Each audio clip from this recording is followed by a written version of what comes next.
Le Sahel a besoin de s'affranchir d'un certain nombre de vieilles tutelles qui ne veulent pas lâcher le morceau, et parmi elles la France. L'Afrique a décidé de dire merde à sa cause. L'aide des pays comme la France n'en a pas été une à la démocratie. On lui avait dit ne va pas casser la Libye. C'est pas moi qui vais défendre le putschisme, mais toute la question c'est comment faire autrement. On lui avait dit va pas assassiner Kadhafi. Il y a une forte interrogation sur la France. On lui avait dit va pas bombarder la présidence de la République de Côte d'Ivoire pour arrêter Laurent Gbagbo et le transférer à la haie. Une opération militaire n'est pas acceptable quand elle est dans la durée telle qu'elle l'a été, puisque finalement la France était en guerre au Sahel pendant presque une dizaine d'années. Le véritable instigateur de ce qui se passe aujourd'hui, c'est d'abord et avant tout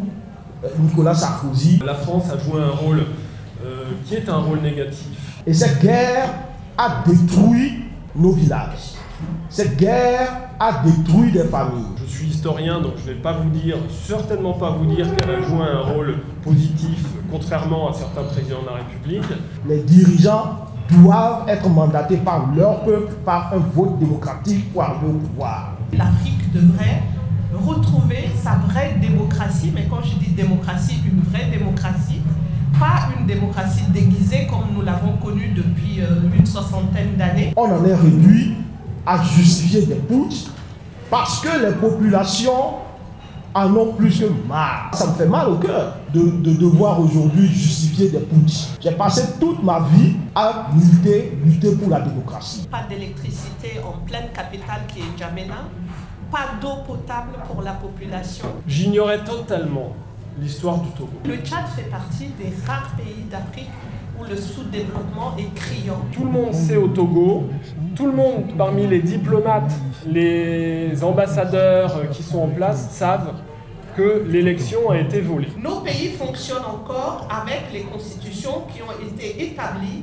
écrites, décidées et qui ne collent pas du tout à la réalité africaine. L'ambassadeur de France, trouvant que il y a quelques journalistes d'opposition qui racontent trop de choses dans leurs journaux, porte plainte contre ces journalistes et il fait suspendre les journaux, la parution des journaux d'opposition dans le moment qui vient juste après l'élection présidentielle. Quand ces présidents-là, dans un premier temps, estiment que bon, je suis là tant que mes intérêts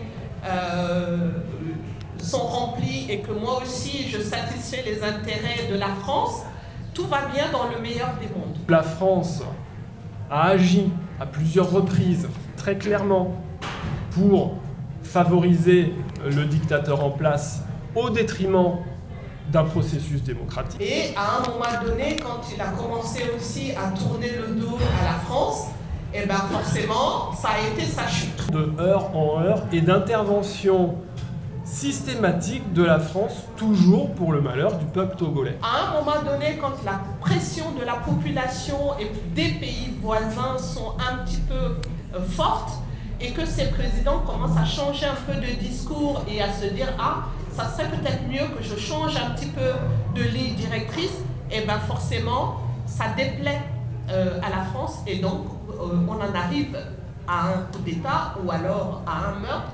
Il nous reste RFI qui donne de l'information et qui va donner de la désinformation. Le Togo va mal, le Togo vit mal et le Togo, au fond, vivote. Qui va publier notamment un espèce de courrier dont on ne comprend pas bien, une pseudo-lettre de félicitations du président Emmanuel Macron. Il n'y a même pas le président de la République de la France. On voit que la feuille, elle a été coupée à un endroit. Aujourd'hui, au Togo, on ne peut plus se soigner dignement.